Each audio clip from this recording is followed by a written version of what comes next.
Oh, welcome everyone. Welcome everyone. I'm here to expose the Glera. He raped 100 women. He took a tank and he stuck it in the arse of 4 clowns, and he ended up robbing a bank with a sex toy. And yes, he robbed a bank with a sex toy. 4 banks actually. Actually, it was 3 banks. 3 banks with a sex toy. 3 banks and one check cashing store. Um, and he molests children. He molests children. He molests children. Do you believe this? And this is who's called advocating for a child. Advocating for a child. Can you believe it? Oh my God. It's disgusting. It's disgusting. It's absolutely disgusting. It's nice to have fans, bro. Actually, I mean, it's not like because I don't have, listen, you, at 8,500 subs, you don't have fans, okay? You don't even have them at 20,000 subs, Karen. But what you do get, in my case, are what's called fanatics. Okay, I know that fans is a short term for fanatic technically, but people use the term fan to mean that they just like something a lot. A fanatic is somebody who is absolutely strangely obsessed with you, and it's really weird. But at the same time, I mean, like I remember because I was shocked. I've never been accused of any SA of any kind ever. And so when I heard this yesterday, I was shocked. I really was. And it made me mad. I'm not gonna lie, it made me mad. And I could see how somebody who's falsely accused would feel about that. I've always kind of known in theory, but this was something that I was like, I can't believe that this is the level it's gotten. I mean, it's crazy. And I've told you guys the story with my ex. I've explained it all to you guys. I showed the I showed the court documents where I won custody of my son over her. I showed an affidavit, a sworn affidavit by my son about her abusive ways and her going to some wacky, crazy YouTuber and giving her emails and trying to pass them all off as fact, emails from her and trying to pass them off as fact. Well, it's okay. But yeah. So, and Siren Jag, I'm with you. As far as the poll goes, I saw it was kind of split, but it was definitely leaning towards the whole no. It was leaning towards the no. I know a lot of you saw my video earlier. I meant every word of it. That's partly why I'm here doing this. And I love it. I love it. I've been arrested once as an adult. Got arrested twice as a kid, but charges dropped. You'll never find a police record on me. I love that she's like trying to pass this stuff off as fact. It's hilarious. Like at first I was mad, and then I was just like, look who's saying this shit. You know what I mean? Like look who's saying it. Look where it's coming from. So yeah. So I mean, if you want to hear tall tales, man, you can mosey on over to that channel right now because it's happening as we speak. But yeah, it's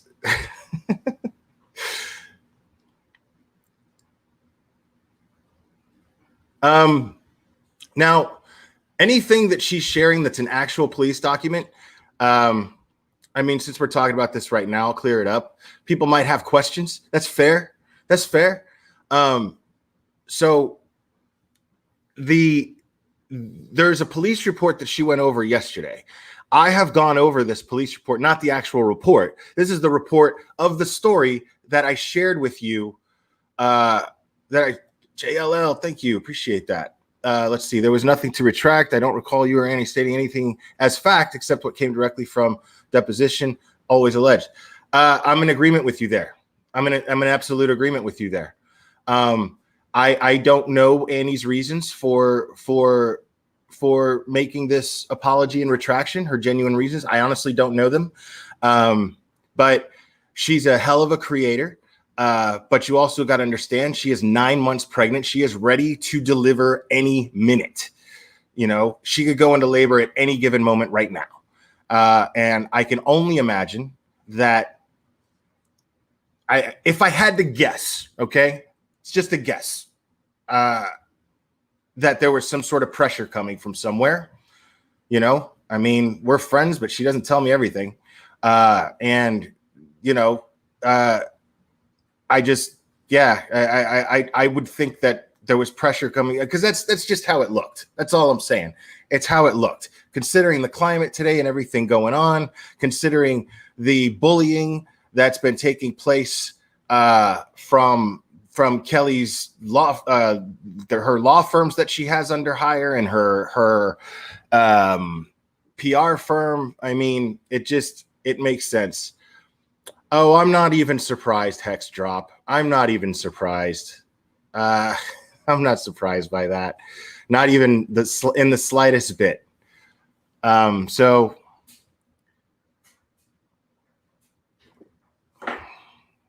but as far as Annie goes, all I have to say about that is, as a fan of her channel, not even as her friend, as a fan of her channel, and consistently watching her deliver information a certain way, never seen her deliver information like that.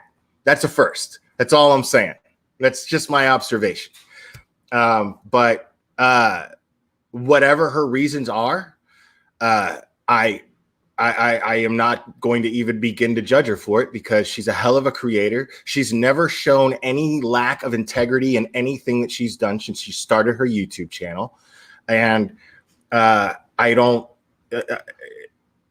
this is not consistent with Annie's style, in my opinion, is all I'm saying.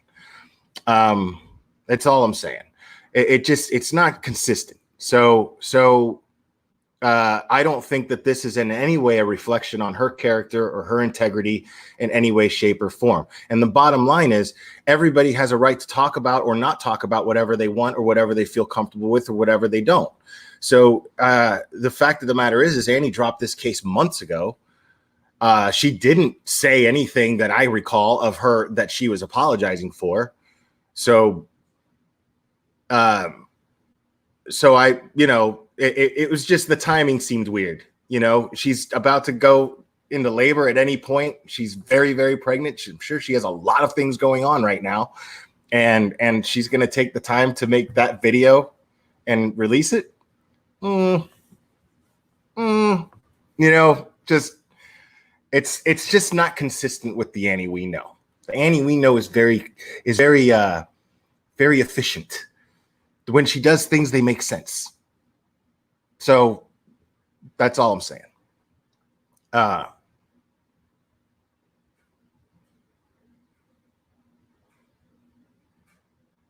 So nobody, yeah.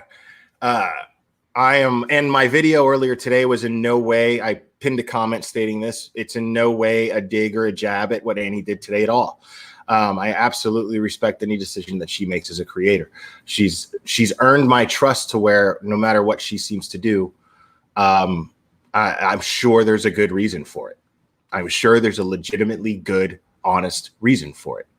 And like I said, the bottom line is, people can do whatever the hell they want. You know what I mean? So people can have whatever opinion they want.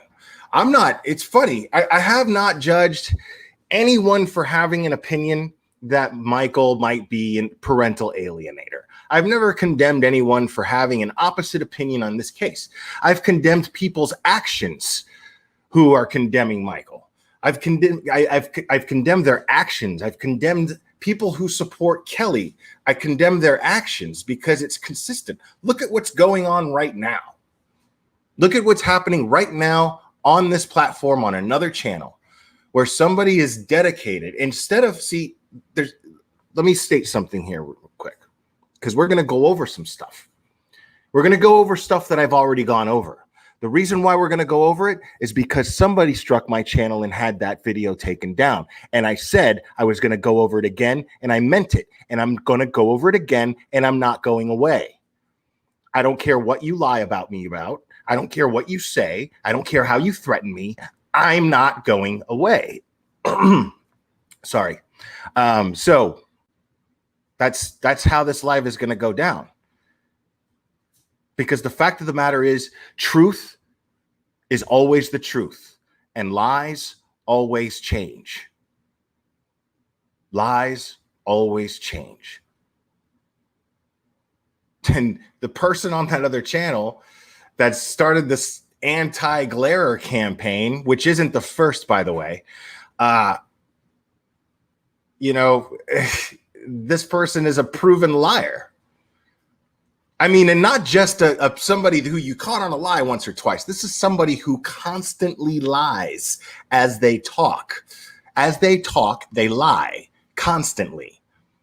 And the only person that would ever take on information coming from the source where it's coming from and take it seriously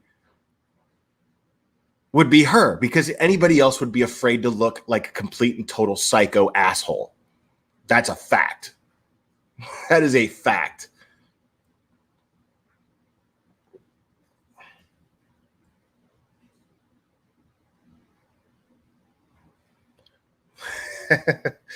Well, that's cool, man.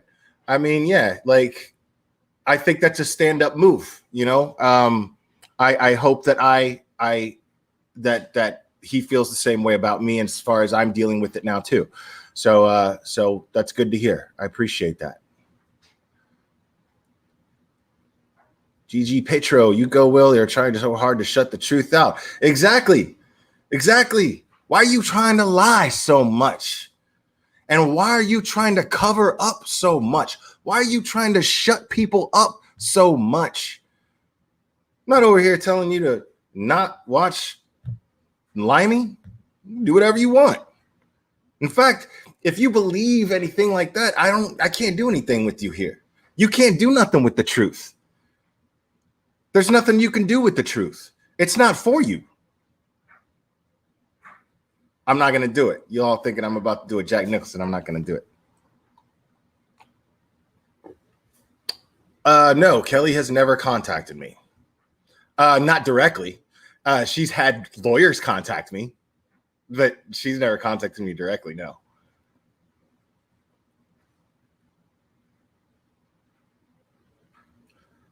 I don't know, Mary. I don't know. But if I had to guess, I'd say it was somewhere along those lines. I don't know.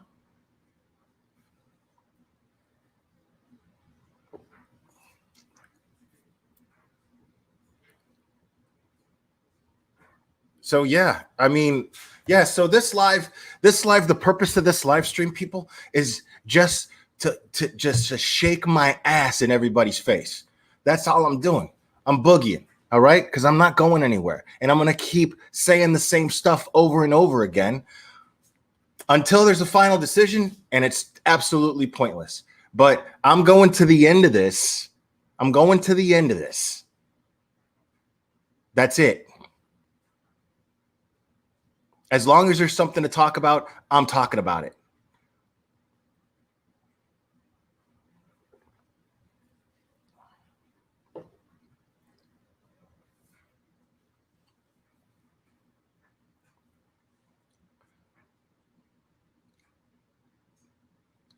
Miss Shizzle, thank you.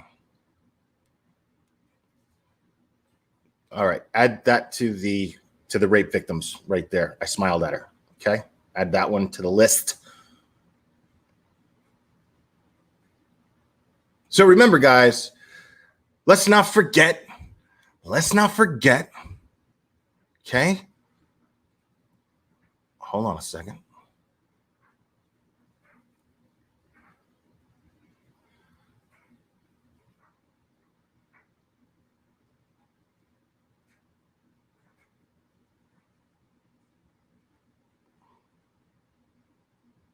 Hold on. Is this going to show? Oh, man. Oh, yeah. Here we go.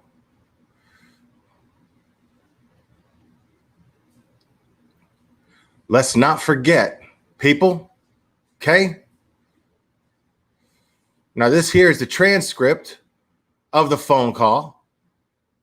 Okay. From Sergeant Pemberton of the Frisco PD trying to intercept evidence being taken from a child who claims SA. D. Marie, I love you. Thank you. I never cease to make you laugh. Thank you for your transparency and honesty. Always, always. That's something I can always guarantee you guys. I promise. All right. So, JLL, you should never feel a need to apologize for standing up for child's cry for help. I commend you. Thank you. Appreciate it. Thank you so much. Now, what is going on here? Hold on. See, that's not. Yo, y'all, I'm doing this all wrong. Oh, wait. No, that's the. Hold on. Well, I can't seem to find the audio recording. I shared it before. I'll just read the transcript. How's that? I'm just going to read the transcript.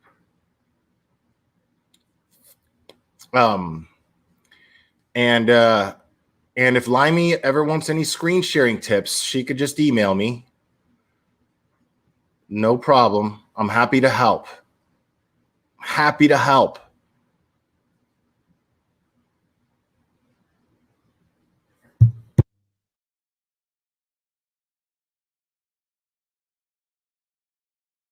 Yeah, totally. Send that to me if you have it, Crime Stalker, just so I could pull it up.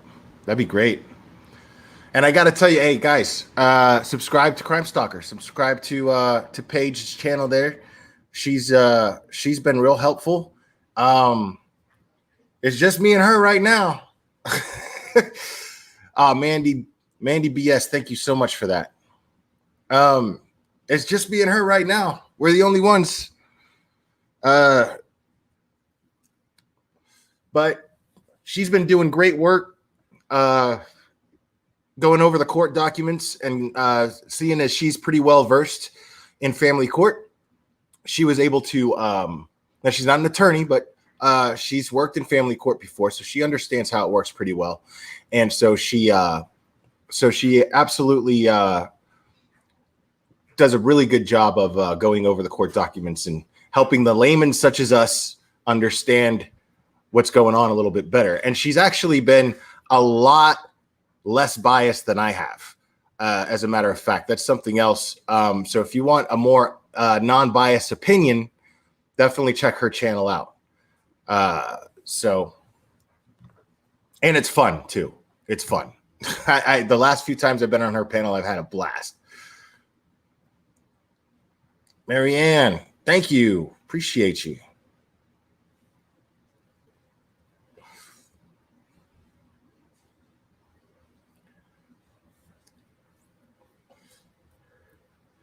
All right, so Sergeant Kyle Pemberton, Frisco PD, he calls Officer Garcia of the Seguin Police Department, who is at the hospital, which we will watch the body cam footage of that. As a matter of fact, let's just go ahead and watch that. I'll read this I'll read this transcript as I show this video. How's that? Because it's a long video, guys. And I'm going to play the whole thing tonight. I got coffee on. We're good. We're hanging out, people. I don't know. We might not watch the whole thing. but but I'll try because you know me, like it's an hour and a half long video and I'm going to be talking through it and, you know.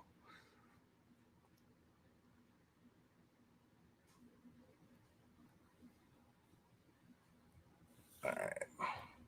And I got a new camera, people. That's why it hasn't been shutting off. I mean, when I shut it off, it shuts off. But I got a new camera. Thanks to all your support. I appreciate you.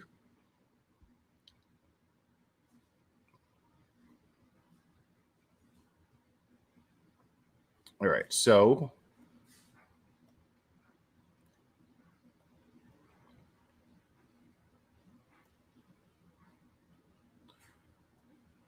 oh, Connie Lynn, thank you.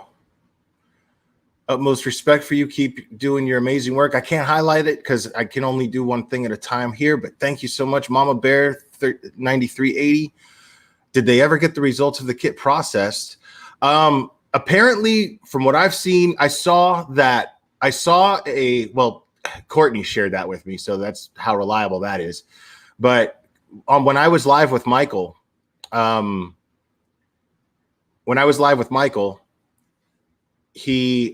texted me and said that showed me a thing saying that the results had been processed, but nobody knows the results. They haven't released those results. So who the hell knows? All right. So I'm going to mute this and just let you watch while I read this. Okay, so we've got Sergeant Pemberton calling Officer Garcia. Hi there. This is Kyle Pemberton. I am a sergeant with Frisco up in. Are you somewhere you could talk somewhere private? How's that not shady right there? Right there. Like, why? And why are you calling him while you're off duty? That's what I want to know. Why are you calling him when you're off duty? Okay, so Garcia says, yeah, the only person next to me is my corporal. Okay, that's cool. You probably shouldn't hear most of this. So I don't know if you're aware with this case at all. Do you have any information or have you seen anything on the internet? Okay, so you're in front of our PD and all kinds of nonsense. So you guys are stepping off into something you're not aware of. Oh, wow, Garcia says. The sergeant says, so the reason that I'm calling you is 9:30 at night from my house versus the on-call corporal that you were talking to a minute ago is, long story short, let me give you some backstory. The father in this case, who's down there right now, has been he's trying to get custody of, this is just a nasty child custody deal. And so he keeps telling his daughter that she has been SA'd by any boyfriend that mom has. And so she's undergone 11 different medical procedures to see if she's been SA'd. And now we're up to 4 forensic interviews. That's a lie. That's a bold lie. It's not even misinformation. That's just a straight up lie. Someone would have to make that up. 11 SANE exams when she's actually at her first and only one. So what's he talking about? When did these 11 others take place? And nobody's asking questions. And this is the thing. What I find interesting about that, a lot of people think, now I want to be clear about something. I'm not making any accusations at anybody. I haven't made any accusations at anybody, except for I've said, I think Jake's a cokehead, because I've seen Instagram messages where Kelly is saying that Jake's a cokehead. And I showed them on this channel. I just took those videos down, but I've shared this. So yeah, it's pretty safe to say. And let's just say from one former one to another, yeah, I'm thinking, yeah, he's a cokehead, and he might be clean now. Who knows? I don't know. But I'm saying at one point, this guy, in my opinion, was definitely using cocaine. So say what you will about that. But as far as SA goes, I haven't accused anybody of anything. The only thing I'm accusing people of, I'm accusing this police officer that I'm reading this transcript of lying, and I'm accusing him of of trying to intercept evidence from taking place for a little girl's patty whack. Thank you, appreciate it. That he's trying to intercept evidence from a little girl's claims. Why? Why isn't your focus to try to get this child justice? That's what I want to know. Why isn't your focus to get this child justice?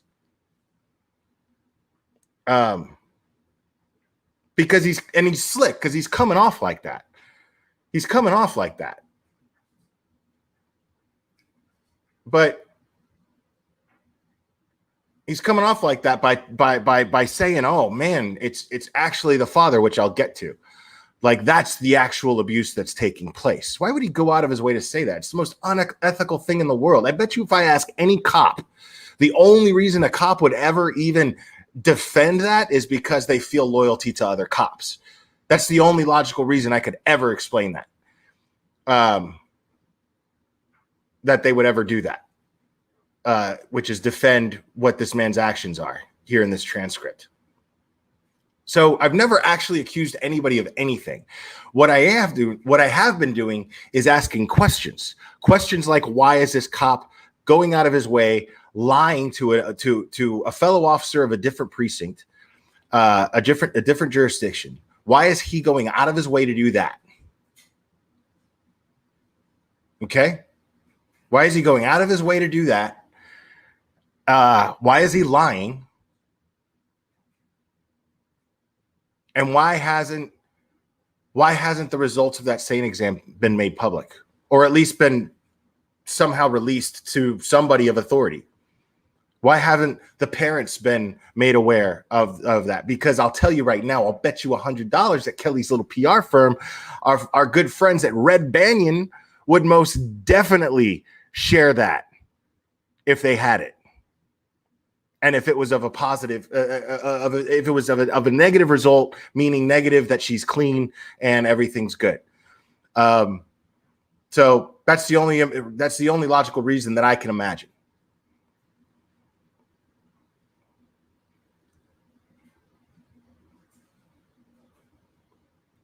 All right, so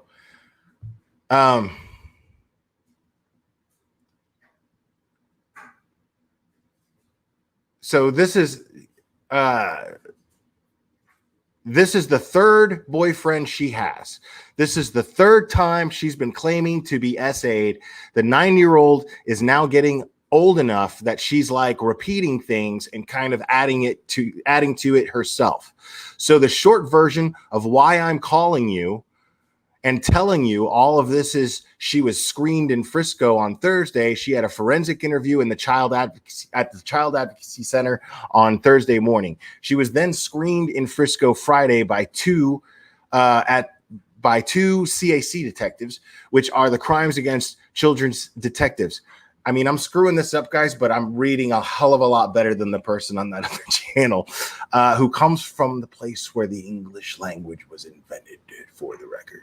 Anyway, Crimes Against Children detectives before she left Frisco. We physically saw her leave because we had to provide them security to even get out of the hotel because there were protesters over this deal. So we are confident she was not SA'd in Frisco. Okay, so he goes on, he says, what I'm saying is we will not authorize any kind of session because she was screened on Thursday and on Friday before she left. She was not SA'd, and the story that she's told y'all is the same story that she's been telling about an unknown person. Sorry, hit the wrong button. I lost my place.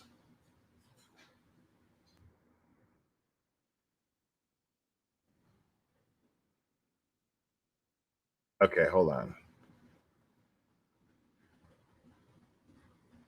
I'm almost there, guys. Sorry.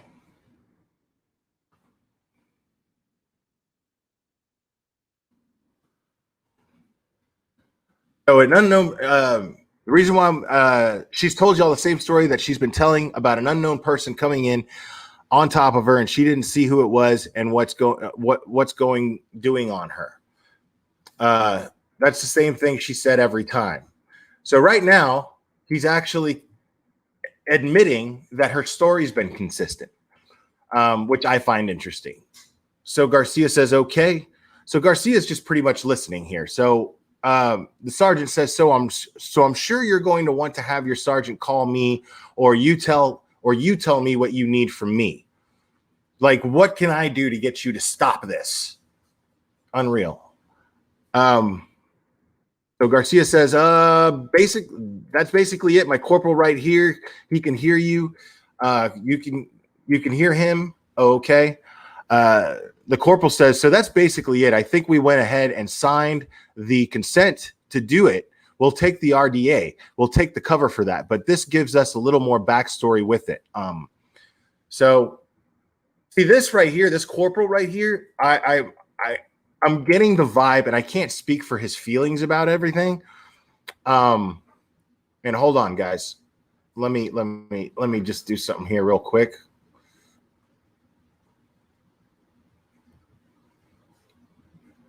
So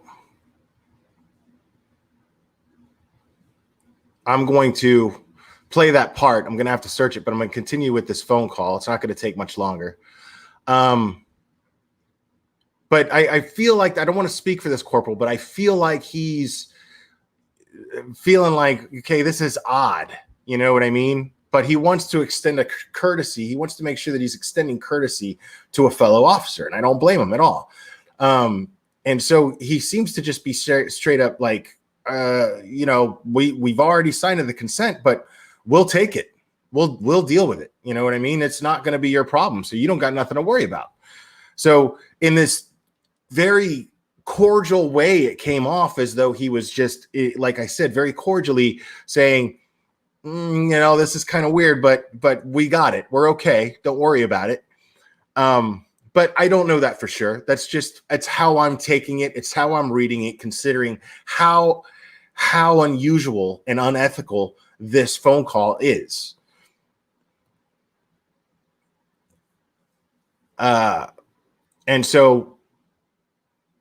And he's like, yeah, so that just adds a little more backstory. So we appreciate that, Sergeant says, sure. Corporal says again, and that way we at least cover our bases with, if for some reason we'll be able to figure all that stuff out. But this does give us a little more backstory with all this stuff as well. So the sergeant, if you remember the recording, he's just kind of like, yeah. So this is not what he wanted to hear. He was definitely this. You'll see that the conversation takes a left turn here once he realizes that the consent order has already been signed. So I find that fascinating. I find that absolutely fascinating. He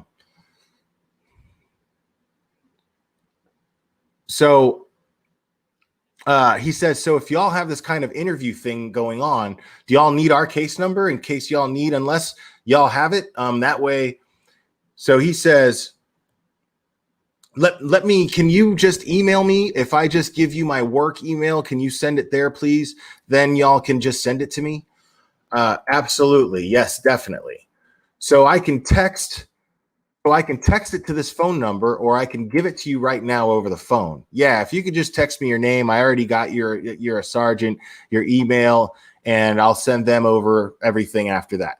Okay, so put this on your radar, because you probably need to tell someone in your office. He's doing this because they have a court hearing Tuesday morning. So he's going to try to get a copy of your police report after today and try to get that into court Tuesday morning, because they have a child custody hearing. Everyone in the court. Now, before I continue that, I want to make a point here. So right now he's desperately saying, okay, well, the reason why he's doing this, you all need to know, he's got a court hearing on Tuesday. So he's trying to get this done so that he can admit this evidence into court. Why doesn't he want that to happen? That's my question. Because if she hasn't been assaulted, then that evidence is just going to work against this crazy guy who worships Rock's favor, right? If he takes that evidence and admits it, then and Sophie comes out negative for any type of assault the test becomes a result. The results are that she has not been assaulted. Well, then why would that officer have that problem? If he's so confident that she hasn't been assaulted, why doesn't he want it entered in evidence on Tuesday for the courts?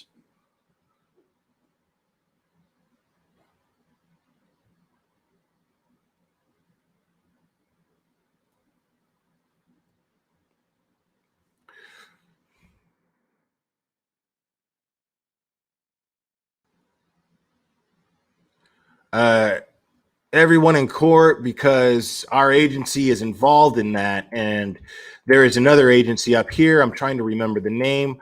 Lacey Lake PD that got involved in the child custody dispute, and they have actually been drug into this too. I don't know if you have a PIO unit or what you do. I'm just trying to give you some help to be in front of this, because he is probably going to drag you all into this. And if you don't do everything he wants, I mean, he's been claiming that our officers are essaying his daughter and all kinds of just nonsense stuff too. Now, when Michael was on here, and it wasn't the first time, he spoke against that and said, I never claimed. He was clear about this. Michael said, I never claimed that any police officer ever assaulted my child. And I don't remember him ever saying that either.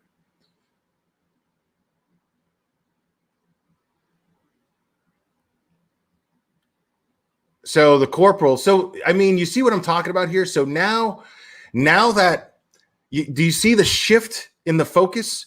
Once this sergeant, this off-duty sergeant making this very unethical phone call, once he does this, his focus is trying to intercept the SANE exam from taking place, right? But once he learns that they already signed the consent for the SA exam for the SANE exam to take place, then he shifts the focus on Michael.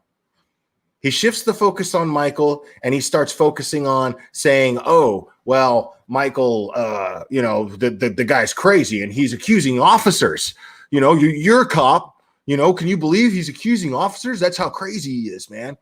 It's clear what he's doing right here. It's so obvious what he's doing.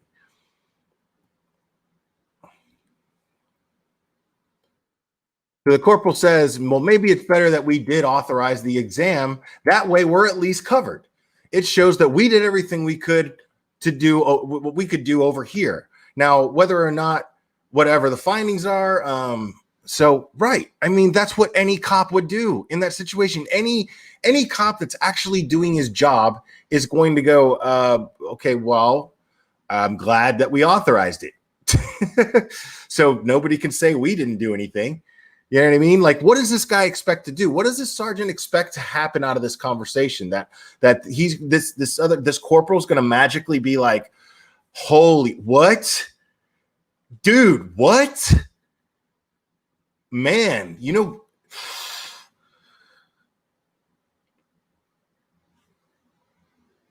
and the backlog of SANE exams. Thank you for posting that.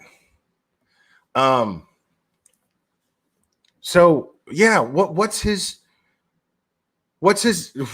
he expect to happen out of that conversation? That guy's just gonna be, oh my God, man. Like, well, now that you called me, well, I'm putting a stop to this nonsense right now.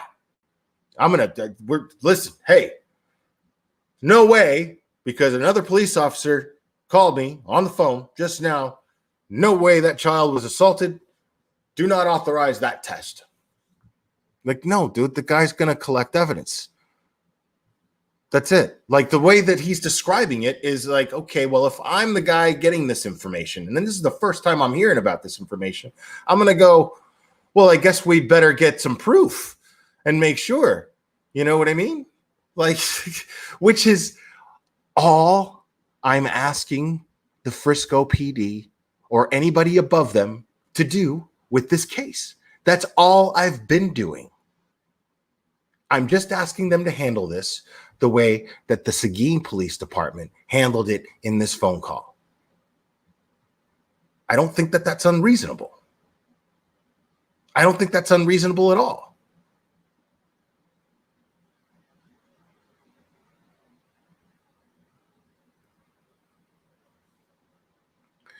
So Sergeant goes, yeah, I mean, you're at a catch-22 here. Damned if you do, damned if you don't. No, he's not. He's covered if he does or if he doesn't. It's the opposite. Sorry. The problem is that you have so many SA kits. The victimization of her is getting the exam. This will be the 12th exam she's had, which is a lie. She is 9, and there's no screen, no evidence, no nothing. So her victimization is her dad taking her in to get SANE exams and do exactly what you and everyone else has done. So right now he's calling the dude a sucker. He's calling a corporal who's actually doing his job. He's sitting there calling him a sucker, just without calling him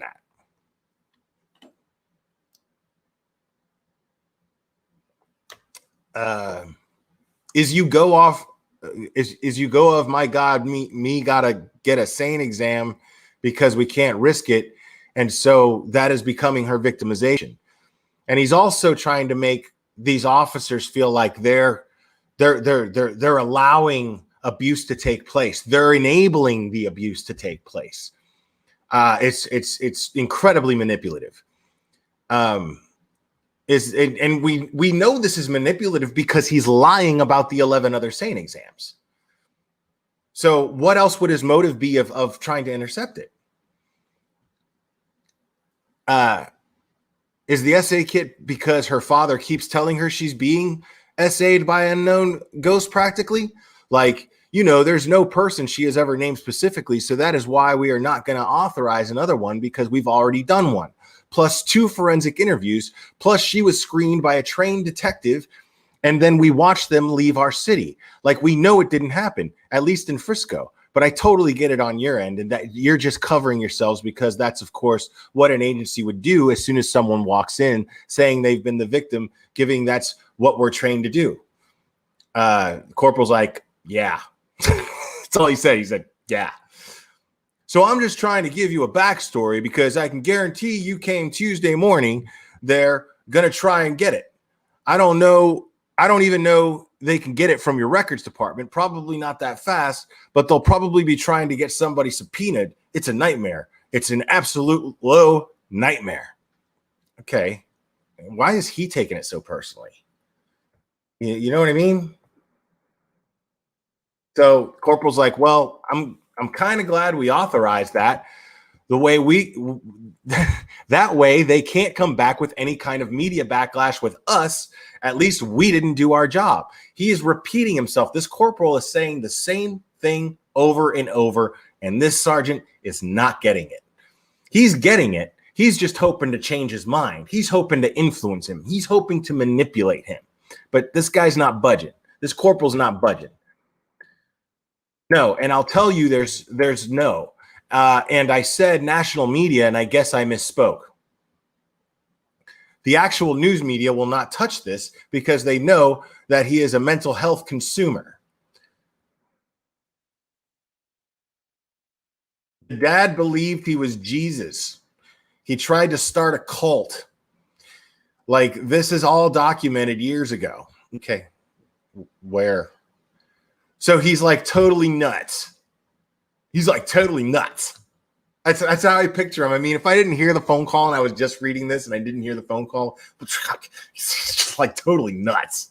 Like, can you imagine a cop talking to another cop like that? The actual media won't touch this, but the social media justice lawyers are out there and about saying that Sophie's the victim and the police aren't helping her. Like, we get 1,000 phone calls a day from people all over the country, and some even out of the country, saying we're a crappy police agency because we're not protecting this child. And we are protecting this child. She needs to be with mom, not dad. It is just misleading information. Right there. That now the corporal goes, right. So right there, that indicates to me, this guy just said, she needs to be with the mom, not the dad. That is not for a police officer to say. That is not a professional way to conduct yourself. If you're trying to get justice for somebody, you don't take sides like that. You investigate. That's what you do. You don't get mad and pissy because people are standing up for them and they're calling your police department telling you you're not doing your job. Maybe even if you are, maybe what if this guy, because this guy sounds bitter about people calling his job. So maybe instead of just being like, oh, you know what, this guy's crazy, screw this, sick of these people calling here. I mean, I don't know, man. Like when you see Michael talk, does he come off as nuts? Like a little eccentric, I'll give you that. But nuts? You know what I'm saying? Like that doesn't make any sense to me. I don't hear that. I don't hear that. The guy, he's consistent in everything that he's saying all the time.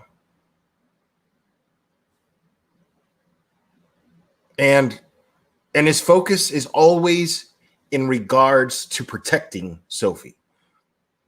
Everything that you hear him say can be equated to protecting his child. It is not to bash his ex. It's not even to bash the police department. Because when he talks about them, 90% of the time, he's like, I just don't understand it. I don't get it. It's confusing. It doesn't make any sense to me.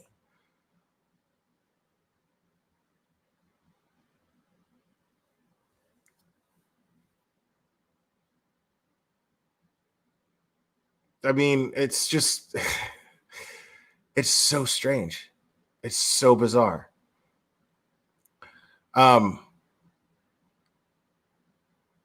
So Sergeant goes on and says, and the dad was nowhere to be found today. It was the stepmom that brought her in. I never saw the dad. Stepmom? Yeah, stepmom. Interesting. Okay. Well, okay, so that was the corporal. The corporal was saying, okay, well, he never saw the dad. It was the stepmom that brought her in. Now, mind you, now Michael's gotten a lot of backlash for that. And maybe it's valid. Okay. I'm not even denying that. Maybe it's valid. Maybe it should have been him being her dad to have taken her in for that. But how do you know? How do you know that him and Courtney didn't talk? And how do you know that Sophie, which the evidence kind of dictates it, that Sophie feels more comfortable talking to Courtney about these issues when this was going on? So it would make sense that in order to get an honest SANE exam, now let's consider, I'm not dismissing the possibility. I don't think it's likely, but the possibility that Courtney coached Sophie. That's possible. I don't believe it, but I think it's possible. I just don't, there's no proof of this. So as far as that goes, that would make the most sense as to why she would want to take Sophie in so she could coach her all the way through. But I'm pretty sure that procedures would dictate that they would be prepared for something like a parent coaching. I would think that they would have some sort of procedure regarding that possibility that a parent bringing this child in would be coaching this child. But what about if it's just as simple as she felt comfortable talking to Sophie, and in order to get an accurate SANE exam, make her feel as comfortable as you could possibly can. And if Courtney, being a female, made Sophie feel more comfortable because she could relate to her in these problems that she's having physically, well, then it makes sense to me that would be why Courtney would be the one to take her in. Yeah, I mean, yeah. And the dads don't want to have these combos either, man. You know, like we don't, you know.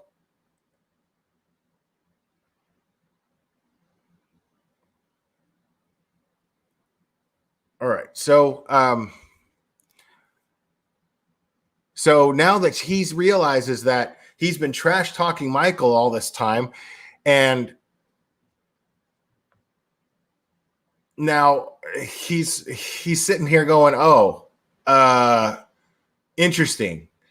Now that he realizes that Courtney's the one that brought Sophie in, interesting. Okay, well, Dad currently has her, and maybe they are trying something different because Grandma drove her down there because if she was in Frisco, Mom stayed in one hotel room with the two boys, and then Sophie stayed in an adjoining hotel room with Grandma. So that's who she was with in the hotel room was grandmother. Now, this is very, very specific, people. Keep listening.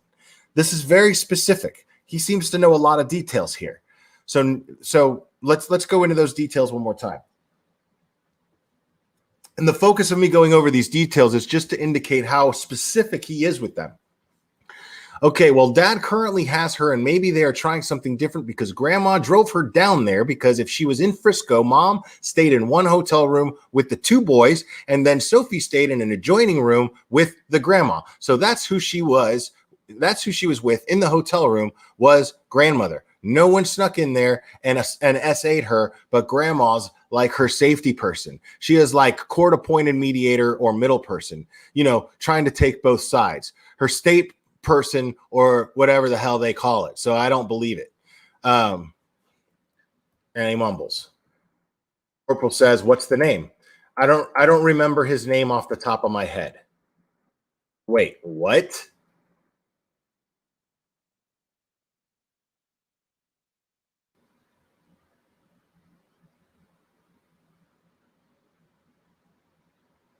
Yeah. So he's got all these details about where the kids are sleeping, right?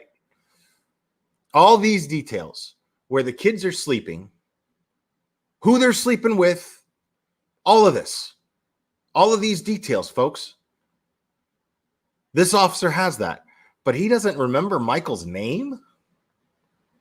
And it's such a public case, and people are calling his job 1,000 times talking about Michael 1,000 times a day, right? But he can't even remember his name.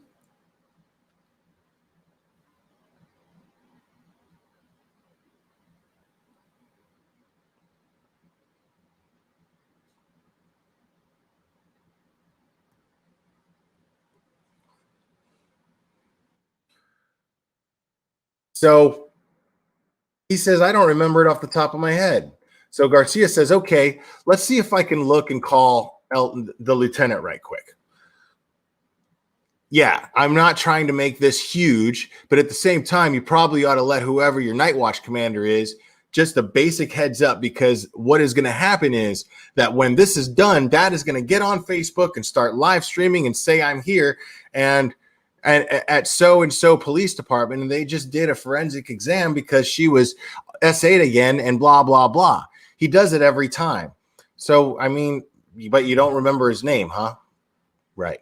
The court has ordered him to have no further communications online, and gets on every day on Facebook Live, like 20-minute video where he just, and people are sending him. They sent him over $100,000 on GoFundMe. Yeah, I saw that. I was just looking it up right now. So, the corporal says. So the judge has frozen the GoFundMe. The dad cannot get it, but he's having people mail him money directly. Again, he knows a lot. He knows a lot. Corporal says, "Oh, god damn." So Sergeant says, so now he's getting, and they can't do anything about that. If people are stupid and want to send him money, they can, but he's not going to get he's not going to get the GoFundMe. Corporal says, and now they're saying she's got like discharge and she's got like STDs, and that came from the nurse. So he interrupts the entire conversation for the corporal to say, okay, now they're saying, talking about the nurse, now they're saying she's got like a discharge and she's got like STDs, and that came from the nurse. They said that she had green discharge coming from her privates, and that her and He's like, you're saying the nurse told you all that? He's shocked. Corporal's like, yeah. He says, I don't know. I don't know. I'm not gonna get involved in that one because but she was screened. I wonder what his choice of words were for that. I'm not gonna get involved in that one. Well,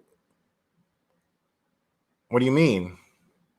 Like, wouldn't a police officer that's looking for justice, right? Who's there to protect and serve, especially kids, right? Wouldn't that person go, oh, wouldn't he have this reaction and say, well, I guess we better get to investigating then, because that seems like that's enough that's something that we need to look into. Why does a 9-year-old girl have STDs? Why is this the results of a SANE exam that's taking place? But that didn't happen. This happened. I don't know if I'm going to get involved in that one, but she was screened. She had a forensic interview Thursday, and then her daddy called and claimed she had black eyes, but she went out there with CPS and 2 detectives who took pictures of her and screened her again, but she never made any outcry, nothing. And that's Friday. And then they physically walked them out to the car and saw them leave. I don't know what's going on with her if she's got that. I didn't know anything about that information, but the nurse said she's got STDs. So can you look at the way that he's delivering this? He's just rambling and he can't get it out of his head.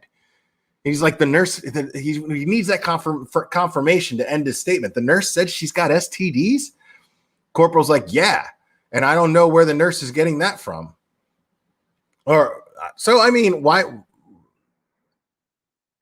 wouldn't the nurse know where she's getting that from? She's the nurse. She conducted the thing. But okay. But maybe he was being sarcastic. Maybe he was being sarcastic and being like, yeah, I don't know where the nurse is getting that from. So Sarge says there's no way she can know that without doing, well, I take that back. I don't know. I mean, I'm not a nurse, so I don't want to speak about something. I mean, this guy's in a panic at this moment. It's crazy how this sergeant dude is in a panic right now. So the corporal, yeah, I'm not sure what she saw. You can tell the nurse is kind of newer at what she was doing, but she didn't know anything about a SANE exam. But she was saying that there was some discharge down there, and she had notes that was describing it as green and thick. And then she says, and check this out. So Sergeant says, well, that sounds like gonorrhea. So the corporal says, yeah, so I guess we'll wait and see. Sergeant says, I mean, they did a medical exam on her less than a week ago over here before they did the forensic interview. Well, they said to us it happened anywhere between the 27th and Friday at the hotel because the mom rented the 2 rooms and that she was allowing men to come into that room. Yeah, the whole family was there. We have security sitting on them over this deal. Corporal says, yeah, so there's no way. He says, well, that's what I mean is like I've already said it twice. She was checked Thursday and Friday, but whatever. Yeah, I will just text you my email here in a second and we'll go. I mean, when he gets online and claims all kinds of stuff, but we'll just deal with it. We'll just deal with it then. So y'all got my number here. If y'all need something, you can call me. Again, he blurts out, this guy's just going to get online with this stuff. And so he's worried about that. But not in any way, shape, or form. Why does this child have this discharge? Why is this child showing signs of STDs? An STD that he's the one that identified. He's the one that said, well, that sounds like gonorrhea. It wasn't the corporal. It wasn't Garcia. It was Pemberton. So the corporal says, yes, sir, I appreciate the heads up. I'll go ahead and save your number. Awesome, man. I appreciate y'all. Yes, sir. You take care. All right, man. Thank you. Bye. And then the corporal says, "So why did they show up here? Do you know?" The OG says, or I say the OG, it's Officer Garcia. Their address is here. Oh, the address is here for the dad? For Sophie. Corporal says, "Oh, apparently her address, I guess the family members are here or something."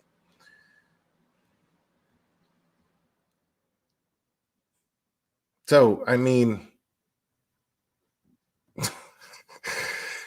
and guys, I'm just going to keep going over this and over this stuff, dude. That's all I'm going to do. So, I'm going to play this. I'm going to unmute it.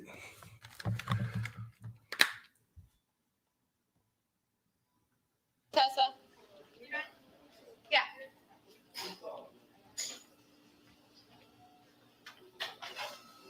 Hey, here.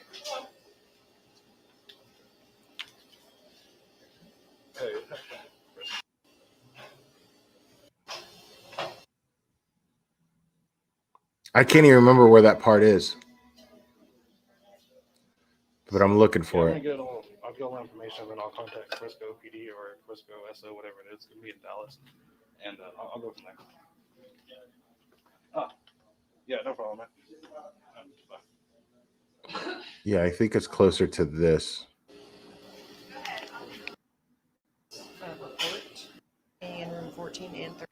He even told me the hotel where Okay, I think this is it, guys. this is going to kill me. Yeah.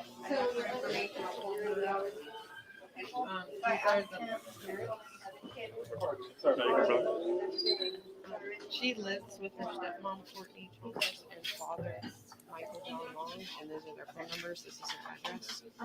She was sent on the 25th of August to stay with her mom, who lives in Frisco, Texas. And this is her mom's information, number, everything. She even told me the hotel where they were in the room numbers that her mom kept her in. She was put in another room adjacent to her We'll mom. talk some over there. I can barely hear you. Sorry. Wrist form, thank you. Okay, we're here. Yeah, that'll probably be better. Sorry, I have a hard time hearing out of this ear. My earpiece is usually in. That's all right. And now, is this okay? Yeah, this is better. I didn't want to yell it, but No, I got you. so she was. This is her information from home. This doesn't help. She was at the Hyatt House. Where at? It's in Frisco, Texas, and the address I had it pulled up on my computer. She says she was her staying in room 14 and 13, and there's another room that she stayed in on the second floor. She's unsure what it was. Her mom had a room, and she had an adjoining room. And she said that her mom would have her in the adjoining room, and people would come in. That's all. So the mom was part of it. Her mom's been trafficking. Okay. For I think in July they did a report as well, but they're still not they're still requiring her to see her mom. So I think she wanted to make sure that this report was done because this time she's got like really bad symptoms. She's got like a really bad she's got discharge. I think she probably has some STDs.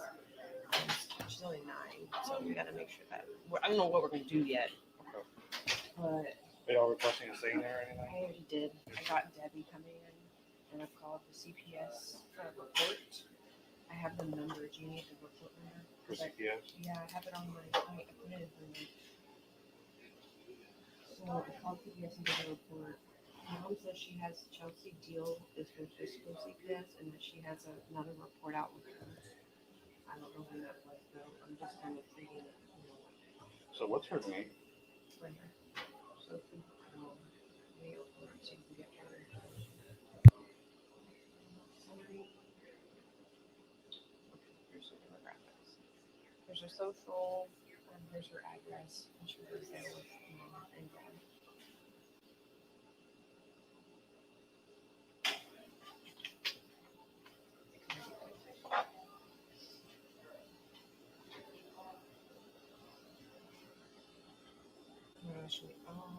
So did birth 9/16.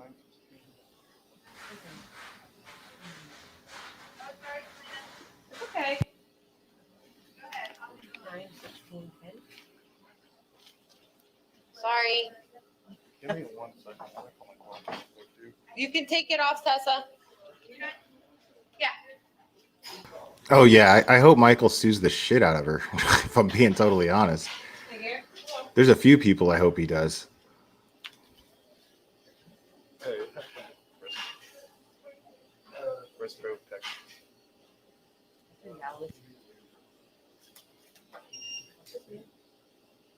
So,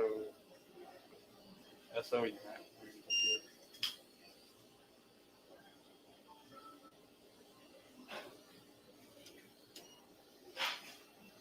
Well, they've already.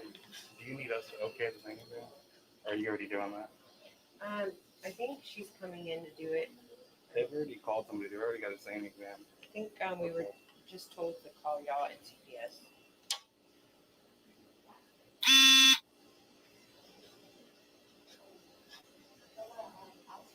Yeah, she doesn't actually know exactly what happened.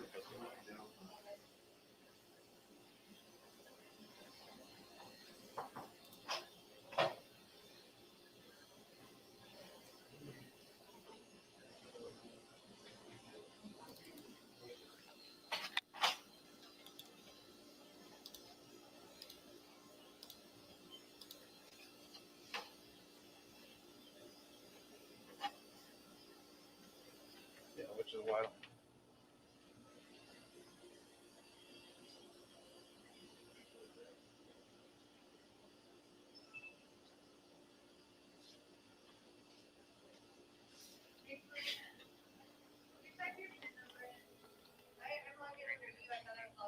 That's cool. Yeah, I was like, I'm restarting.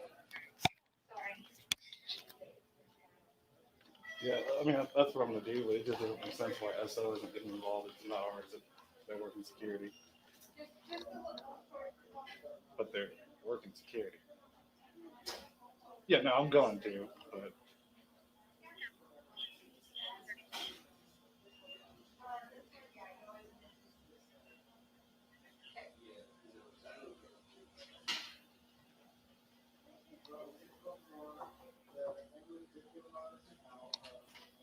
yeah, no, it's not. I don't have any issue with it. I just don't like what they're doing.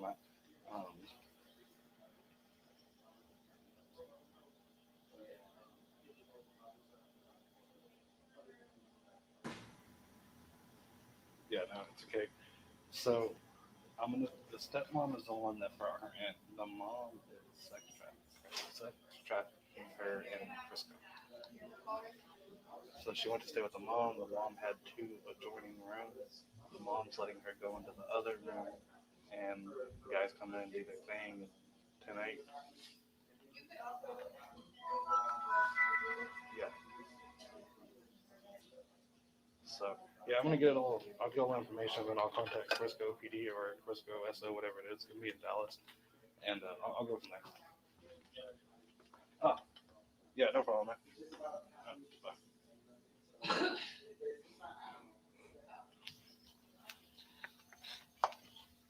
So I find that interesting. I find that interesting because apparently there's an adjoining room. Now, if there's a trafficking situation going on, wouldn't it make sense that that's how they would set it up? Like, wouldn't it make sense that that's how they set it up?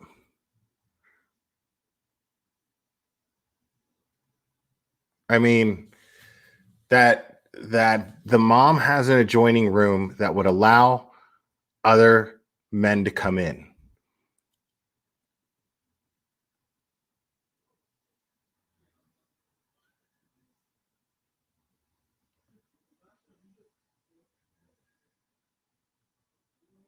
Now, the thing is I didn't see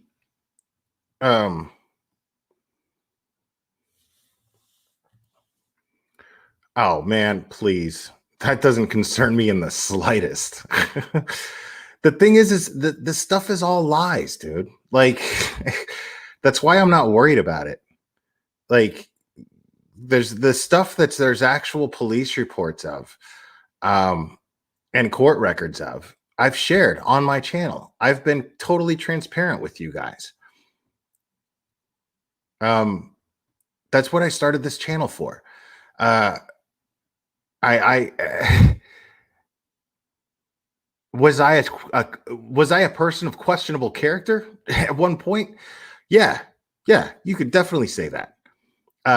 Did I make mistakes as a parent? Not the kind that are being told, but a court of law saw me as being a better fit for my son than his own mother.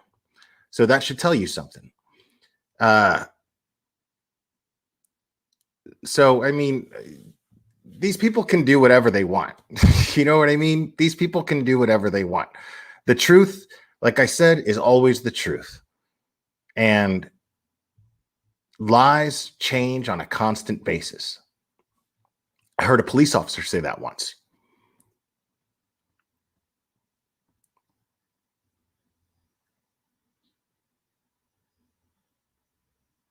Oh, it's not sad because that's bound to happen. That's bound to happen. Um,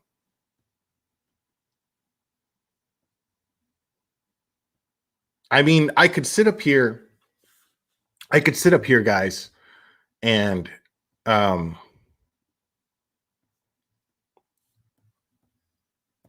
I could sit up here and I could trash talk my ex, you know, but I will always have a particular respect for my kids to where I won't do that.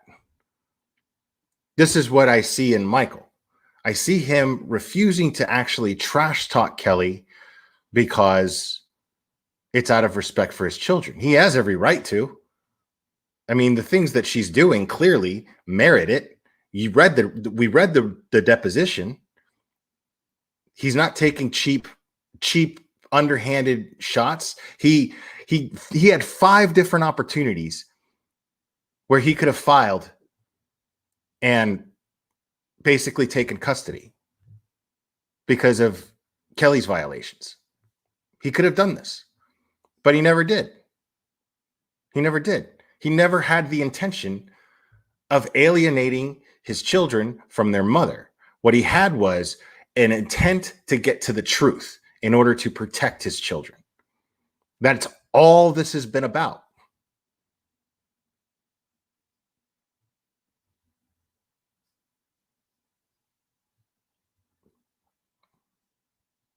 That's all this has been about. Now, like I said, I mean, I don't know what's going to happen on the 7th. I don't even know what kind of hearing it is, if I'm being totally honest. But I don't know exactly what's going to happen on the 7th.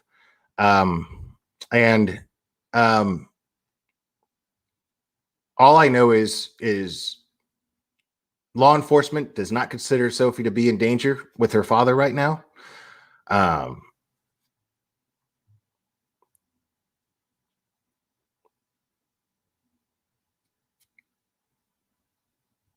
So, I mean, yeah, I if at some point, like I said, I've said it 100 times, I'm going to keep saying it. If an Amber Alert is issued and law enforcement does consider Michael to be in danger and they are ready to take him by force, well, then that if he does not comply, then that, in my opinion, puts Sophie in direct danger. Right now, I do not feel that he's a danger to his daughter. So.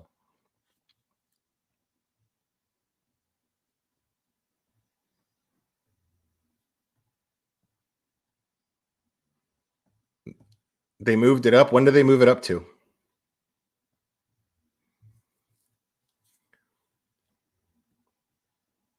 So what do you mean a trial date? Somebody explain that to me, because I don't know how a trial works in family court, admittedly.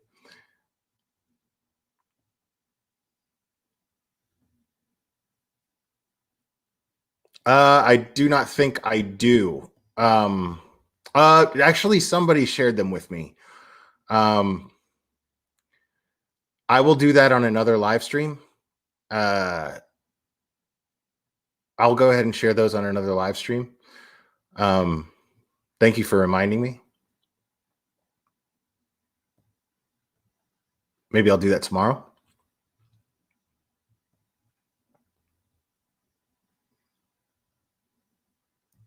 Oh, I thought it was already set to the 7th. I thought you meant that they moved it up.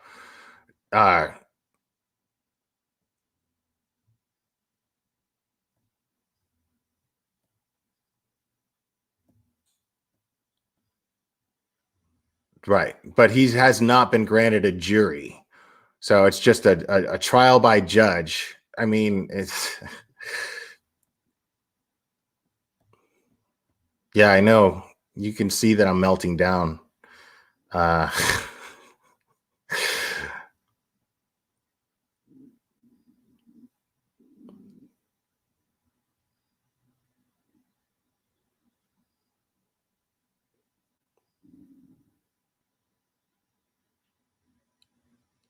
Yeah. Yeah, didn't Wheelis get assigned to this case again?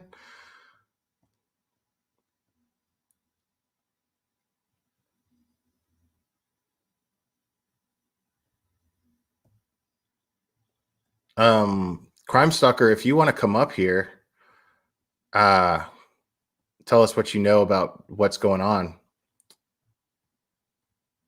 I know it was Snipes, but somebody told me that I heard, I guess it was a rumor that Wheelis was assigned to the case again.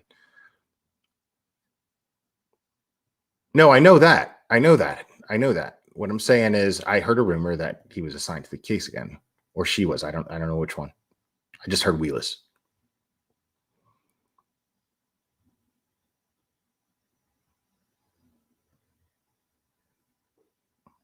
It is not easy unless the mom is bad. Unless the mom is bad.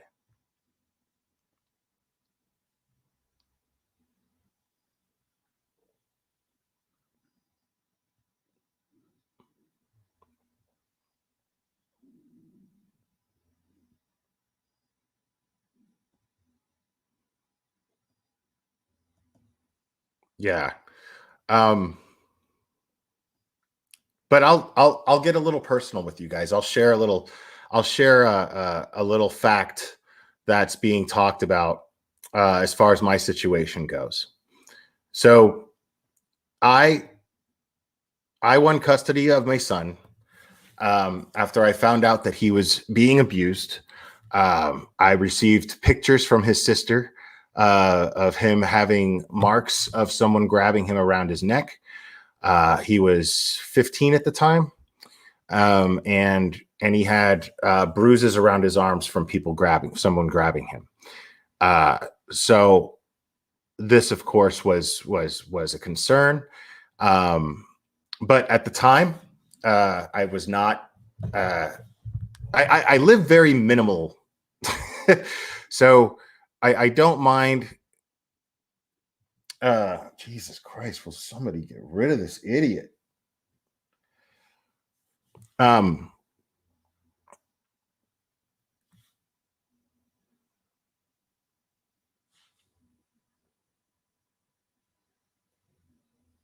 So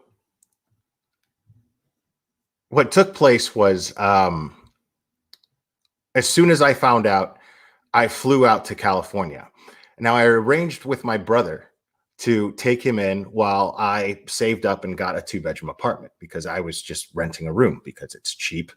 And I wasn't making a lot of money, but in order to have a little bit of money in your pocket here and there, you cut expenses, which is what I do currently still. And I'm not ashamed of that.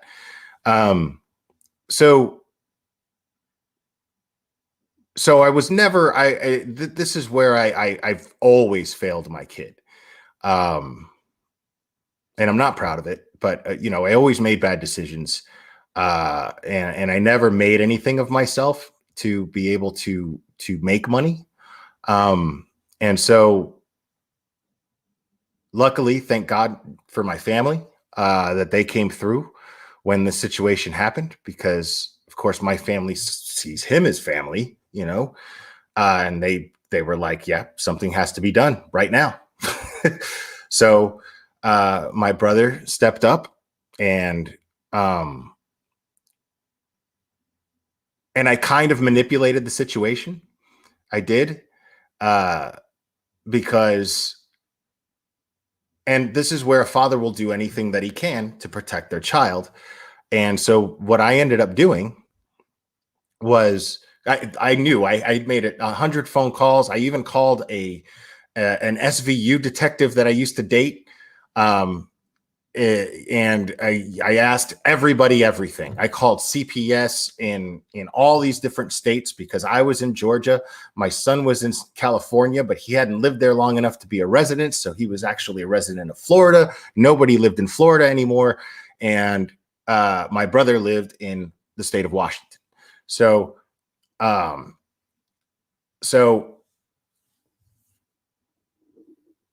my brother agreed, but he said, make sure that she signed something. Make sure that, because we had, at this point, we had not had any type of custody agreement. So technically, by law, I had as many rights over him as she did. So, God damn, dude.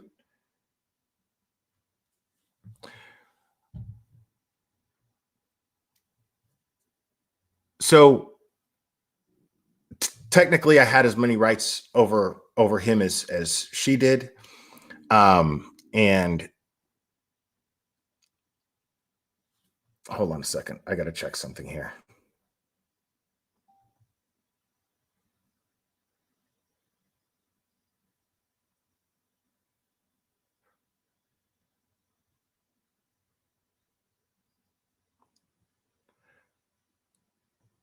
Okay. Sorry.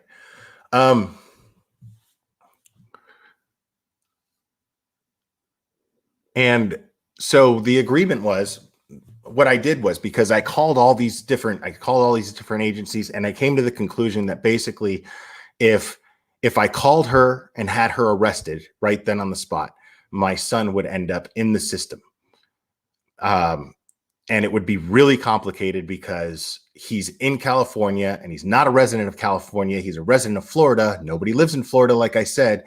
And I was living in Georgia, and this was just the easiest way to get him into, at least keep him in family environment, which I was of the opinion that he needed more than anything at that time. So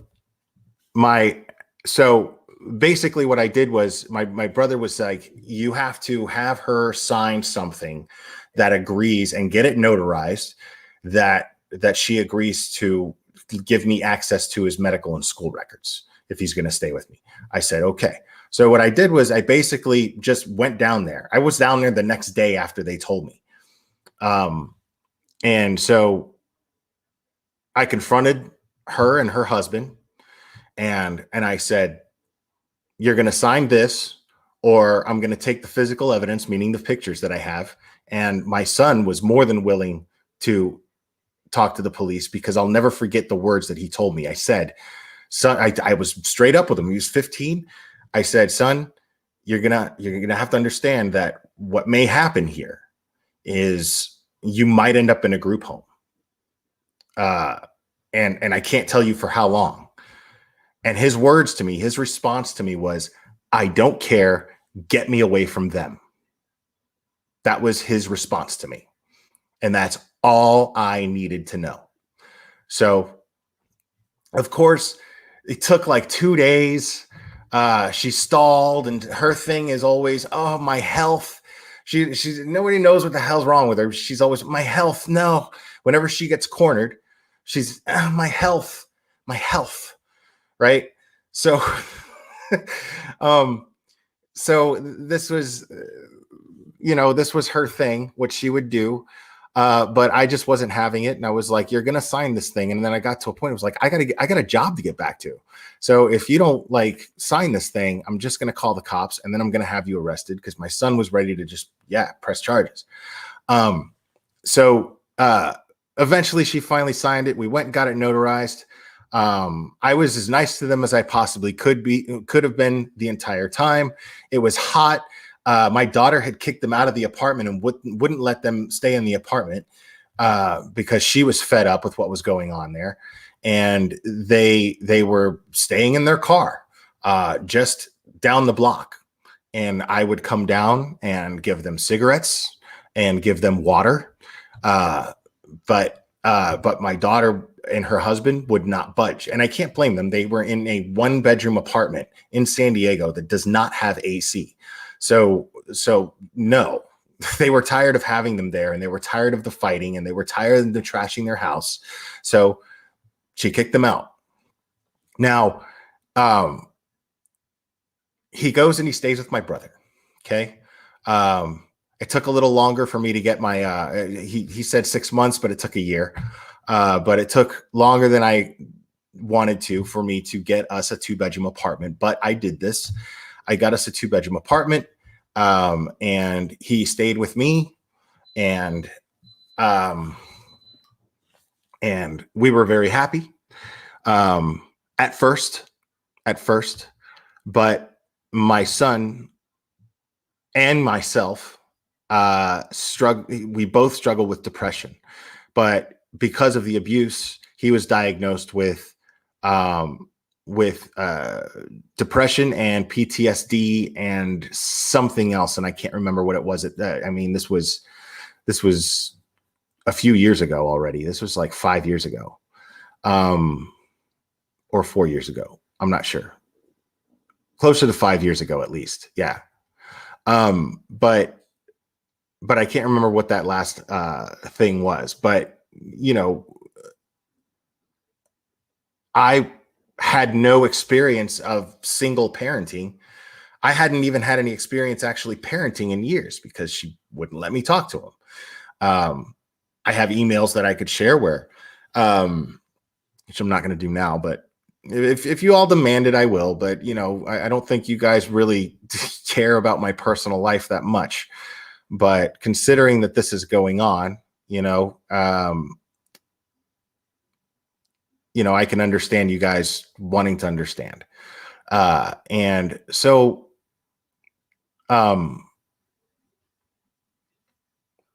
yeah, things were tough, and I just wasn't fit.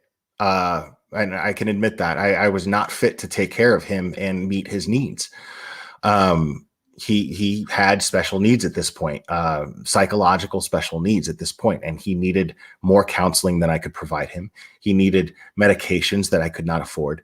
And I'm quite ashamed of this, actually, but, and we had our arguments. There was one time where it got very physical. But I mean, he was 6'2" at the time, and I told him to put up his hands.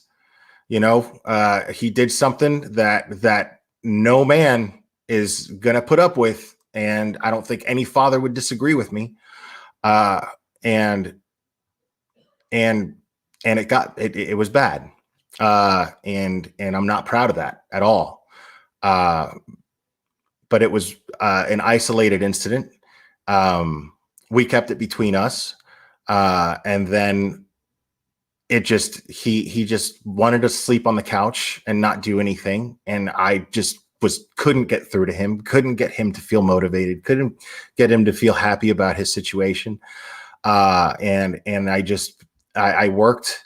I never saw him except on the weekends. I demanded to have Saturdays and Sundays off, which is almost impossible in the food industry business.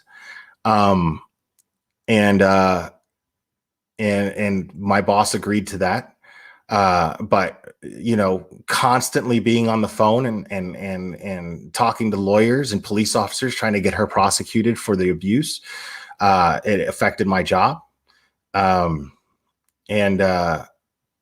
And this was after, and this came later, but this was going on the entire time. But I was a closer, so when he would be coming home from school, I would be leaving for work, and this was every weekday. So I just could not tend to him the way that he needed tending to. I could not, and I should have made better decisions to have been able to accommodate him, but I would have never expected those circumstances when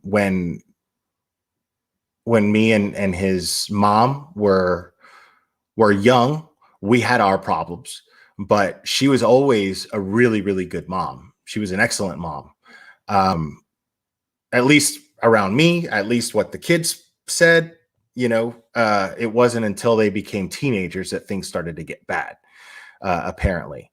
And my suspicion of that is that she had her first child, my daughter, but she's not biologically mine. I met her mom when she was 3 years old, and I just fell in love, with the both of them. I saw them as a unit. They did everything together, and I just loved hanging out with the two of them, and I totally fell in love with their mom.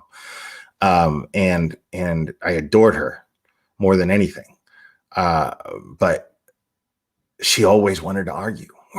She always wanted to argue, and I couldn't, and we would break up, and I was young, and I was in my early 20s, and I was insecure, and she was always there. So I'd always go back to her, and, and we just had a really dysfunctional relationship, but she was a good mom up until now. My reason for bringing that up is, when they got into their teens, the thing is she had her daughter when she was only 15, and she had married the guy and everything, it just didn't last very long, but it happens. She had a teenage pregnancy, and she did the best that she could do with it. And her family was as supportive of her as possible. So it was hard for her, but I was too immature to handle a relationship like that. You know what I mean? I was never any good, any better for her than she really was for me, honestly, because I'm just cold and I'm distant, and I don't like people, doing things that seem pointless. And I have a lack of patience for things that just don't make a lot of sense. And so that's why I think things got bad. And they did, things got bad. But I never raped anybody. I never pistol whipped anybody. The only place I've ever held a gun in my hand is at a gun range one time with my brother, but I've never, all these other things are ridiculous.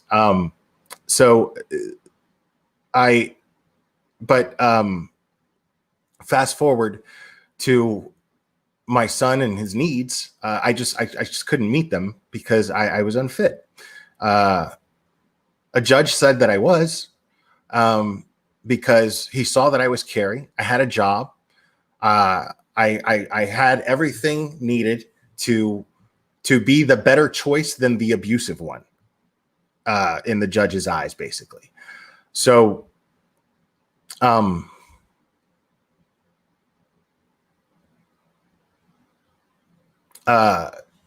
he would threaten suicide from time to time. I was suicidal at the time and just didn't want to face it, didn't want to deal with it. And I did drink quite a bit. But when I drank, you got to remember, I got off work. When I drank, it was when I got off work, and he was already asleep because he had school the next day. And I got off work at like 2 a.m. And so I'd be home at 2 a.m. and I would drink for as long as a movie would last me, which is an hour and a half to 2 hours. And then I'd just go to sleep. But the main issue was that I just couldn't meet his needs that he just needed. So at one point, he had threatened suicide, or he had contemplated or expressed that he was feeling suicidal or something. And so he voluntarily committed. He voluntarily allowed me. He was still a minor, so he voluntarily allowed me to commit him. It was both of our decisions. It was very brave of him to do that. He said, I want to go. I want to get help. I don't want to feel like this. It was extremely brave of him to do. And he stayed about 2 weeks. And that's where they diagnosed him of everything. And then it just wouldn't get any better. And I made mistakes, definitely bad decisions as far as how to manage the situation, because I didn't know how. It's no excuse. I should have made better decisions. I should have managed myself better. I should have been more responsible. And it seems as though he's forgiven me, and we talk now, and we have as good of a relationship as I can be grateful for right now. And yes, I couldn't meet his emotional needs. And I'm not a very emotionally catering person, like I'm always like, quit feeling sorry for yourself. And at the time it was very hypocritical, because I felt sorry for myself all the time, and I just didn't even realize it. I was completely unaware. As far as self-awareness goes, I was the worst. But we eventually, he and I came to a mutual decision. Again, I've always respected what he wanted. We came to a mutual decision to allow the state to take custody of him. Now, what took place was he was in an awesome, dope place. He could come and go as he pleased. He had a curfew, of course, but he could leave grounds whenever he wanted. He got to go to the same school, the same public school that he was already in, keep his friends. And he had a girlfriend, and I won't get into that, but they had an interesting, fun relationship. And so, yeah, and the thing about this was, as soon as I did this, of course, his mom filed for custody of him, but I had to go to court every day because he still did not want to go with his mom. And so the state fought for him. And every day of court, I was there. Every time there was court, I was there. Because I knew that he did not want to be there. And the court recognized that it was a mutual decision of between us, that the state having custody of him was the best thing for him. And the reason why this was the best thing for him, because he was treated very, very well. And like I said, they tried to create a home environment as best as they possibly could. And he still got to go to the same school. He had a girlfriend. He had a very normal teenage life for those couple of years that he was with me, despite our problems. And so his mom never won custody from the state either. Now, the reason why this program was good was because by being in this program, the state having custody of him, what they would have done is they would have allowed him to stay past 18 in this place. They would have allowed him to stay past 18. On top of that, they were going to pay for him to go to college, and his grades were good. And on top of that, they were going to put him in an apartment once he reached an age suitable. And they would have taken care of the apartment, at least for a period of time. Say he was still enrolled in college, they would have been taking care of the apartment. He was set. And these were things that I could have never provided for him. These were advantages that I could have never provided him. So, and at this point, like I said, he was already 6'2". If he went back with his mom, he wasn't going to get any abuse, but he wasn't going to get any physical abuse, but he wasn't going to get the best options for his upbringing, for his adulthood. So yeah, but I don't know. At some point, he just said, screw it. And he went to go live with his mom. I can't explain it. I don't know. but he seems happy enough at the moment. And I'm just grateful to have even the little bit of relationship that I have with him right now. Yes, Annabelle, I did. And I went to visit him as often as I could. I tried to make it once a week. It was an every Friday thing, but I did miss a couple of Fridays.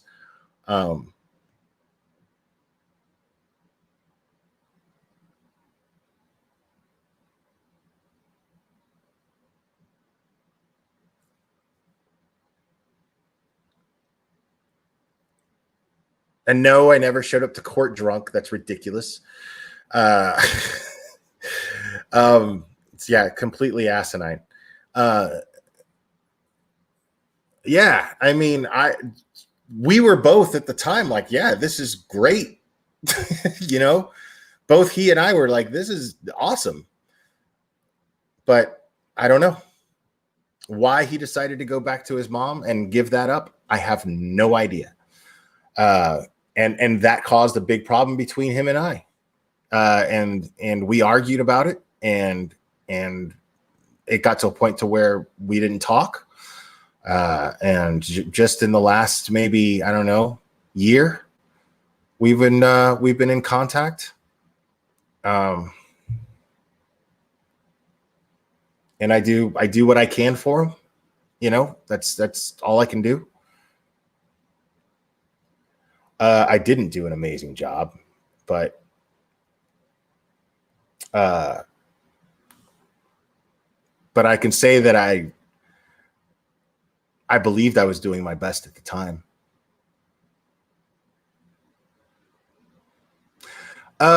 Annabelle, you know, I don't want to get too deep into talking about my kid, but he, you know, he's a lot like me in a lot of ways. And he has more of my strong points than he has my weaknesses, but I just don't think, I mean, he's ADHD as well. And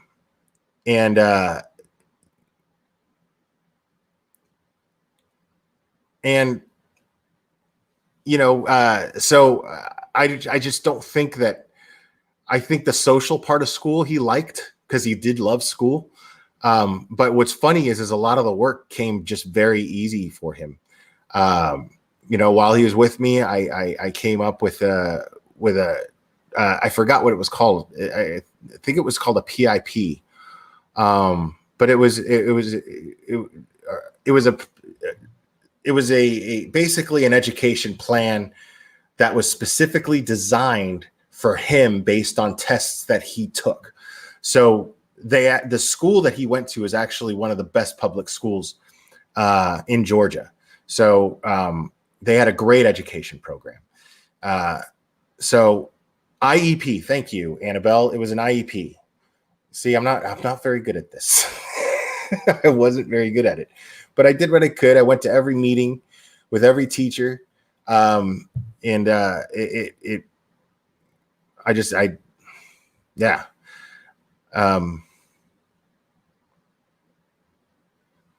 I didn't ever, and that's also something that I probably should have done. I should have probably filed for help. I just don't respect people who, you know, like who get the help and don't need it. I convinced myself that I just didn't need it. And it was really stupid of me. But people take so much advantage of the American taxpayer because they're lazy. And I took pride in having a job.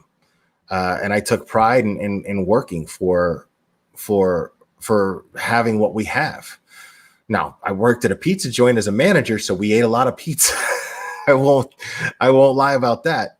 But he was pretty happy with that. He seemed pretty happy with it. He loved it when I brought home pizza. But we had our problems, and the things that are being said on that channel are just plain lies. And I'm not going to go into detail as to what these problems were. I'm just not going to go into detail on that because, frankly, it's none of your business. That's my family. It's none of anybody's business. That's my family. And I don't think there's anybody in this chat, especially not her, because nobody who acts like that, there's no way they don't have domestic problems, whether it be with parents, significant others, whatever. Nobody who acts like that gets to judge anybody and act like they're, you know, there's some kind of authority and get to judge how other people's problems in their home have been.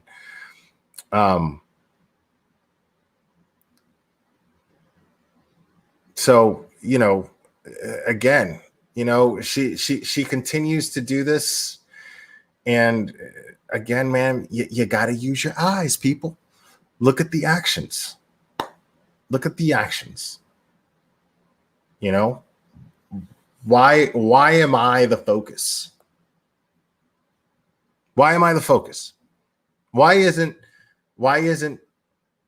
the focus on what? Why is the focus on very private medical conditions that may or may not be true? Who knows? But why is that the focus?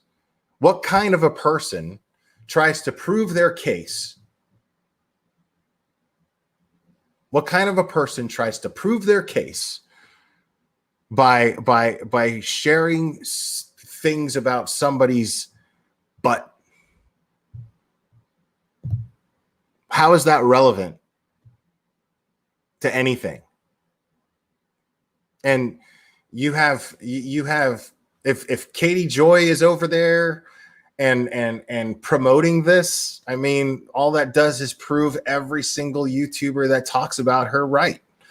You know, it's just that simple. Anybody over there that encourages that and acts like that holds some sort of water as to credibility on Kelly's side. And what I love the most is how many countless times she keeps saying that she's doing this for Kelly. I'm doing this for Kelly. I'm doing this for Kelly Clara. I love how she tried to blackmail me and say, I won't talk about this if you stop talking about Kelly. I don't care if you talk about it. Nobody who matters is going to believe you anyway because you're a lying sack of shit. So nobody cares. Nobody cares. Yeah. I mean, what does that say about Kelly? These are the type of people that are speaking for her, man. These are the kind of people that are speaking for her. I wonder how Kelly would feel if there's this crazy YouTuber over here that's slandering people, literally slandering people in the name of Kelly. I wonder what Kelly's attorneys would feel about that. Because I'm going to take legal action. Yeah, I've had it. I've had it. So I'm going to take legal action. Whatever legal action I can take. I don't even care. I'm going to take whatever I can. If I have to sue her for $1, that's what I'm going to do. Just to prove a point. So, I mean,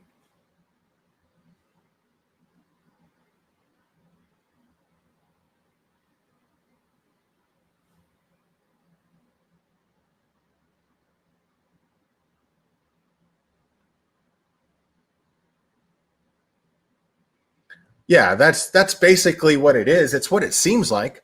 It's what it seems like. I'm the only YouTuber up here that read Kelly's deposition.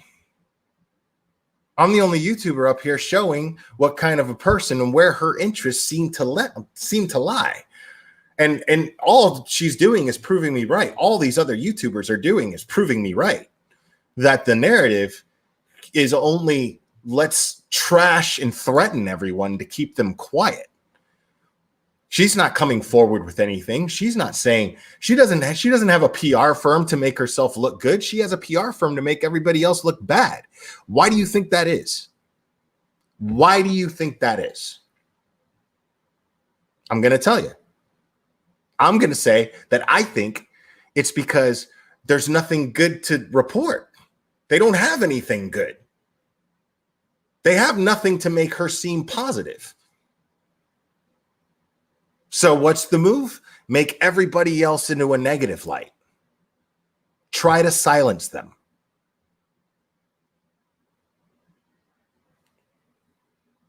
I mean, that's the common move, is it not? This has been going on left and right.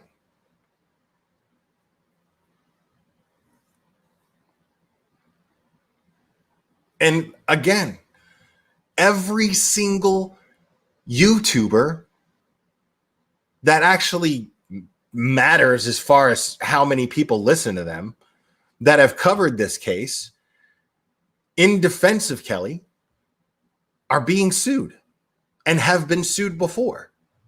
And they're going to lose.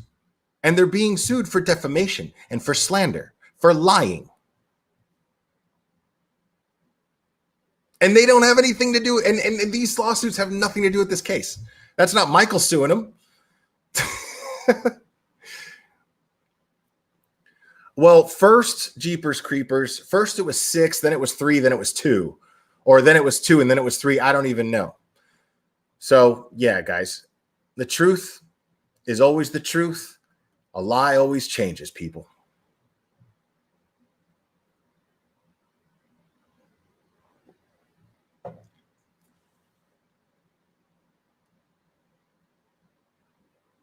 And I appreciate all the support, guys.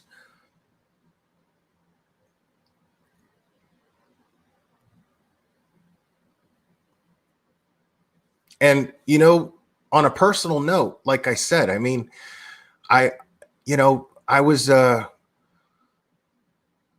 worthless person for the most part. I loved my kids, but I didn't have the means to visit them when they moved to California. I didn't have the means to, I mean, I paid child support, but I didn't have the means to take them and demand visitation rights. I didn't have the means to do any of this stuff.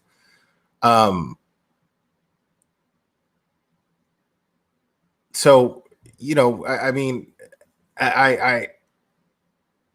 but I definitely loved my kids, and we always had a great time whenever we hung out.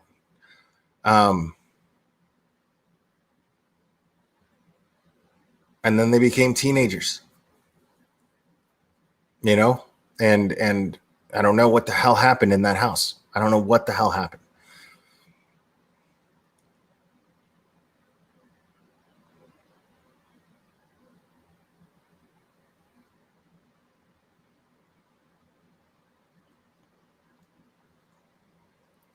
Yeah, basically. I mean, that's the whole thing. Like, I admit that I was a person that needed a lot of improvement. And I had attempted suicide a couple of times. And the last time that I did, I decided I was never going to do that again. And I had to come up with a plan. And the best plan that I could come up with was focusing on things that I need to in order to improve myself. And it takes a lot of work. And I'm still working. I work on it every day. That's the reason why I have these things. I don't have these, you know, gratitude, logic, awareness, acceptance, accountability, rationality, empathy, resilience. These aren't me preaching at you saying this is what you need to be doing. That's me telling you all that's what I need to be doing.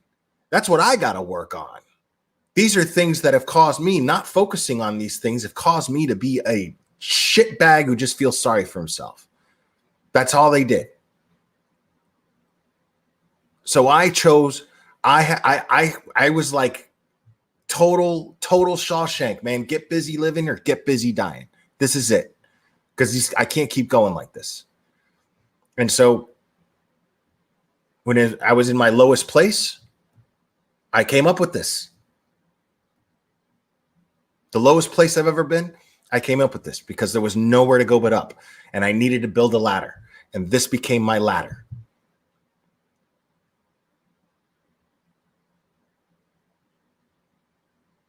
And that's it.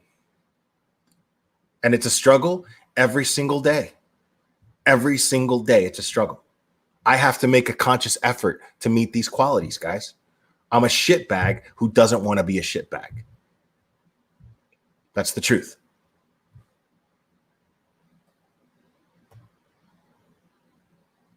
Anyways, guys, I'm going to go ahead and call it. And I appreciate everybody showing support here, man. Like, you guys have been so awesome. Like, because a little part of you is like, man, am I going to get judged by all this? Who's going to believe this stuff? Oh, no. That's ridiculous. You guys are fantastic. I love you. And we'll do this again very soon, my friends.